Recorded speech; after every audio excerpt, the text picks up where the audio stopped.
to help you grow as you go ahead of time. Happy birthday and best wishes, Doris. Dear audience, please allow me to add another sentence.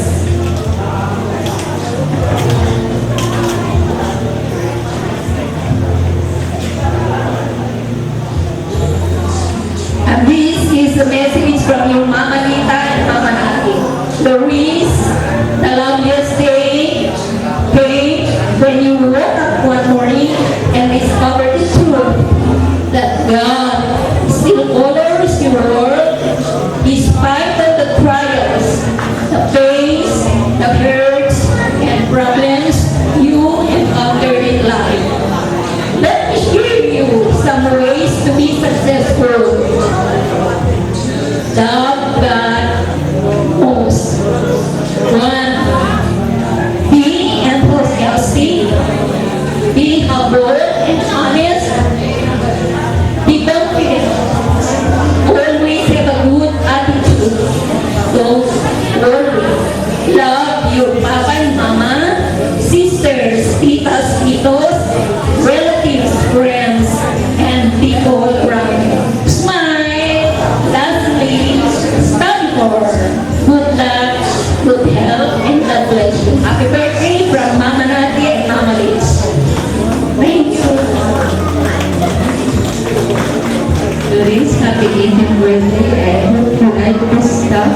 So, this is a bag of roses, so you can use it. So, happy birthday.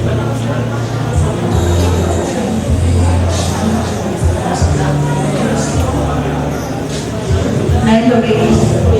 One of the most meaningful is the faith of children that have a wide range of meaning. And this necklace can be a very meaningful gift. A necklace represents a strong connection between two people and willingness to strengthen this relationship. In this necklace come your name, Doris. As a pendant, I wish you courage and love to all the world. Happy 18th birthday, Doris. I pray that God will use to mighty as you embrace another year in your life. Happy birthday, I love you.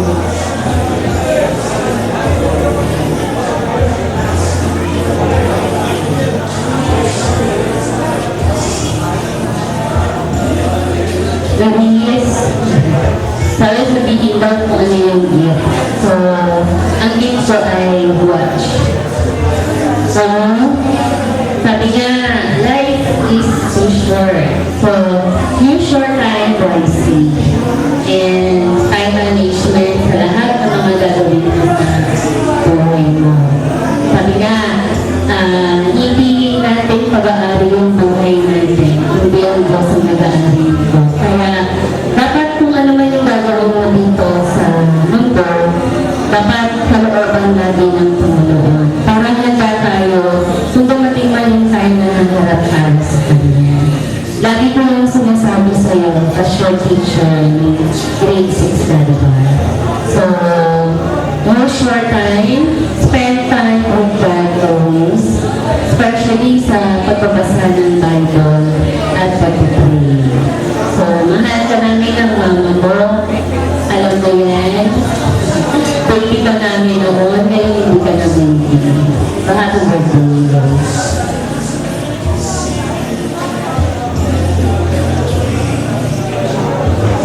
Happy 18th birthday. Wishing you all the best in your life. Keep on dreaming big and study hard. I prepared this gift to you so that you can stay here pretty all the time. Happy birthday.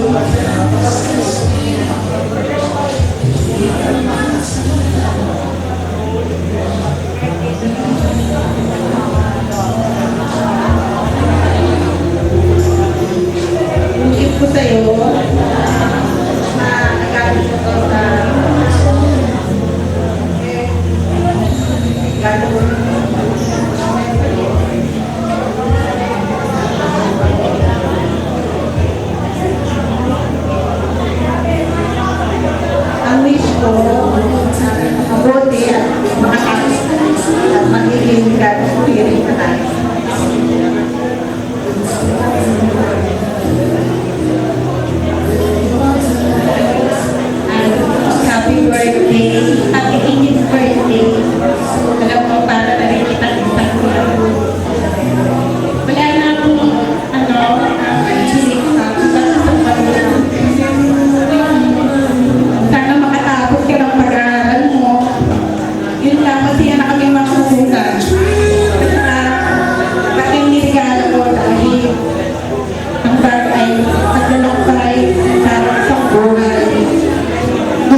birthday.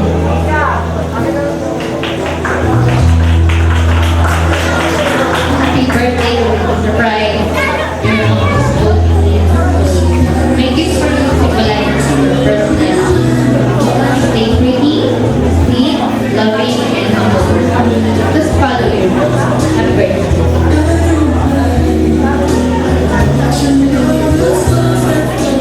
Okay, before we ask our 80 treasures to go back to their seats, Mommy, you might want to continue the rest or some or some part of your 50 wishes to Stephanie.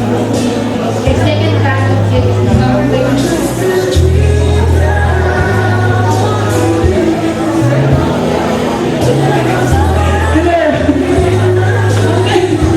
Ito yung pang-21. Actually, 50 things I want to tell my daughter on her 18th birthday. Kanina, nag-stop ako up to 20. Kasi alam ko, gutom na yung mga bisita. That's why, stop ko muna. And now, I am going to continue. Okay lang ba? Good. Hindi na nalat ako. Okay, buti nga nagkalulong ng boses. Pinaghandaan ko to. Okay, number 21, nandito na ako eh. Ano ka na? Read everything you can get your hands on. Knowledge is power. 22. If you go home with a guy and seeking books, get out of there. 23. You are no one's property. 24. Always stand up for yourself. Always. 25. Don't be afraid to fail. That's how you learn. 26. Never electronically send anything. You wouldn't want printed on the front page on the newspaper. Even if you delete it, it can still be found. 27. Serve others unconditionally. Good things bring happiness. 28. Be gracious. Gratitude reveals character. 29. Always trust your gut instinct. Always. And 30. Be nice. 31. Your actions will define you, not your words. Number 32. Don't swallow your feelings. Find a way to let them out safely. 33. Seek beauty in all things. 34. Wear sunscreen. 35. Stay in contact with the people who love you. 36. Always walk with your head up. Confidence is attractive. 37. Try